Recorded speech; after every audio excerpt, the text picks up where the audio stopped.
Alright, this print, so we have the wings up here. You see right over there's the wing on this side. Right now it's printing the first layer of the other wing that would be on this side.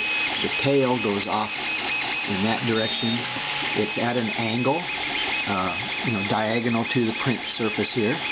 And you can see that there's no glue, no Elmer's glue smeared all over the place, which has to be cleaned up every time.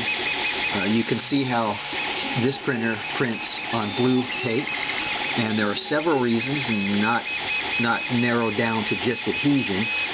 It's also the color. It's easy to remove. It's clean when it's done. You just replace the tape as you need it. No big deal. You can see the skirt, and this right here is the skirt on the outer side. I added this other part right here, this other ring or square, so that I can actually check the level of the bed. And not only leveling, right, and there's tramming, there's distance, okay? Leveling and distance is tramming.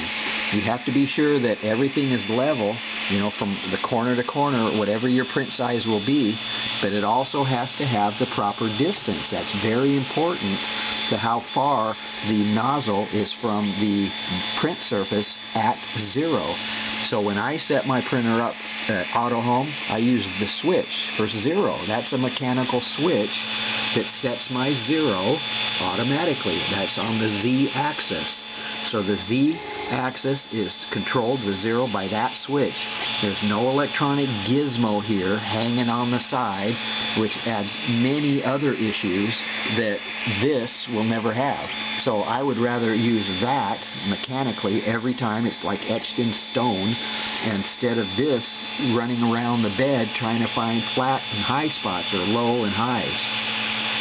So basically I also use a mirror. A mirror has to be flat, okay, or it'd be like a clown mirror. So the first thing to do, so that you don't have to worry about the flatness of the tray here, the carriage, use a mirror. It's flat already. That problem has already been solved.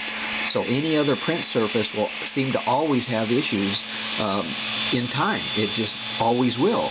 I've checked other websites and news groups and everything else, and they seem to always have issues with many other types of print surface. The bed, being a glass mirror, flat, has never given me any issues. In fact, this mirror has been used so much, it's starting to show, but it doesn't matter. It's still flat. Okay, I love the thickness. That adds to, when you tram, you need a certain amount of thickness, because if you don't, when you auto home it, if it's too far to go, you have to start turning the knobs out, and keep turning, and then all of a sudden the knob falls off. So you need a surface that's thick enough so that you're forced to compress these springs. You actually compress it, the springs it came with, not buying yellow springs because it's heavier duty, but because that's not needed if you adjust these properly. If you have the proper thickness, you have to tighten the springs a little bit more. That compresses them a little bit more, which keeps it more stable. It's just physics. Okay, so my springs came with the printer. You compress them to the point where the knob is solid. It's not flopping around. Okay, and it's easy to remove. When you take this print, anybody takes any print off the bed, remove the print surface. Just carefully take out the clips, remove the print surface. Don't disrupt the arms because it printed great already. So when you replace it, just set it back up there, put on the clips, and start the print. You don't have to do this anymore because it didn't go anywhere. It didn't do anything. So be sure to remove the print surface from the bed, do what you got to do, and while you're doing that, put another mirror with all the stuff ready to go on the bed, start the print, and then you can fiddle, with the first one as long as you need to take. Getting the print off the bed is simple. Okay, you don't have to put it in the refrigerator or the heat it up or do any of that, because you know what? This is a non-heated bed. Let's go and show that. At 220 is my nozzle. You can see the set point to the bed is 0. I'm not making this shit up. It's non-heated bed. There's no heat coming off this bed.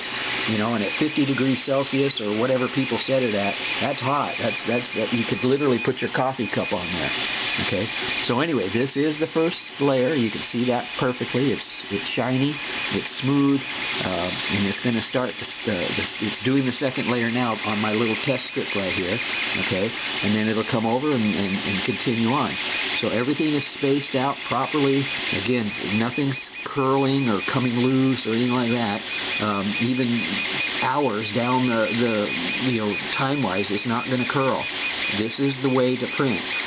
No Elmer's glue. You can see that. Okay, this works every time. So I'm not trying to change the way you set up your bed, but this works for me. That's all I'm trying to say. This is a basic hot end. Check it out. I mean, all that's happening here in this 3D printer is it's taking this extruder right here. This is the original plastic extruder body right here. It's pulling filament from here straight. There's no arms, levers, gizmos, gadgets, pulleys, or any crap redirecting it, because it's mounted here, comes out the bottom of the spool straight into the extruder. No friction, no gimmick. Okay, so it's pulling and pushing. It's doing both. It's got to pull and push, and it's pushing through a 0.4 millimeter nozzle. So it's going from large to very small. Okay, so it needs that back pressure all the time. All right. So the reason it uses Bowden is because this is a moving head. There's no print head sitting on top here, or the stepper motor or extruder or any of that crap, direct drive. It's nothing sitting here waiting, weighting this down, because you can't turn off gravity. Okay, so when this is moving back and forth and quickly moving, you don't want that extra weight hanging up here, okay, because that adds some form of issue you have to deal with in the G-code. Okay, so if it just was a basic 3D printer, filaments being pushed down a Bowden, it's going through a hot end, out the nozzle, onto the table. That's it. So if anything happens here, it's easy to check. It's easy to troubleshoot. Like 1, 2, 3. That's it. No thing hanging up here. All these fans and shrouds and just this mechanics that literally it seemed to have more problems than it's worth when you can literally have an extruder, plastic, the Bowden, and the hot end. That's it. The hot end doesn't even have a aftermarket heat break. This is as it came. All right. So I don't know what the reasoning behind changing everything, unless you're not printing PLA. If you're not printing PLA and you're going into PETG, which is the next one, or you're going to ABS or TPU or carbon or glow in the dark or any of those, you might have issues. So that's when you might have to start fiddling with the printer. Once you start fiddling with it, you're on your own. You get all kinds of how to fix this and what to do there and how to whatever. So anyway, this is your basic, straight out of the box, Ender 3. This is not considered an upgrade to the mechanics. All of this came in the box. The print surface, this is me, this is my preference. Nothing to do with the so-called upgrading anything. So mechanically, this printer came just like you see it, out of the box. I changed the print surface for me. Okay, I could print on a piece of cardboard, and I guess you would consider that an upgrade. Okay, whatever you want to do, but this is user's preference. This could be removed, and the printer will still print the same. Mechanically, it's going to pull the filament, push the filament, and put it and extrude it onto the bed. The same every single time. The print surface just accepts it. It just picks it up, accepts it, and finishes. So that's a build surface. That's user preference, not an upgrade. All right, so happy printing. You can see there, those are regular springs, not silicone chunks of rubber, not yellow springs, not whatever anybody else has come up with. They, trying to reinvent the wheel. But this is right now the second layer of the mantis, and it's coming along great. So this is about a 5-hour print. Okay, at this speed, I want it to be successful. I don't want to dick with it later. Have to worry about it failing. Hours into, say, 2 hours in, have it fail. I want it to succeed. This is going to succeed. It has every time. All right. This is the best I can do. This is how I show what can be done while it's being done. All right, happy printing. Oh, E-steps? Guess. Yeah, 93, because I still have the original plastic extruder. I don't have to recalibrate, redo, change everything. All I do is if that plastic extruder lever has a problem, replace the lever. It's $3, 5 minutes, you're back to printing. The body is most likely still okay, but people tend to change the whole damn thing, which causes many more issues than this one will ever have. And you can see that for yourself in posts on Facebook. I mean, this is what it's doing right now. This is what it's done for 5 years.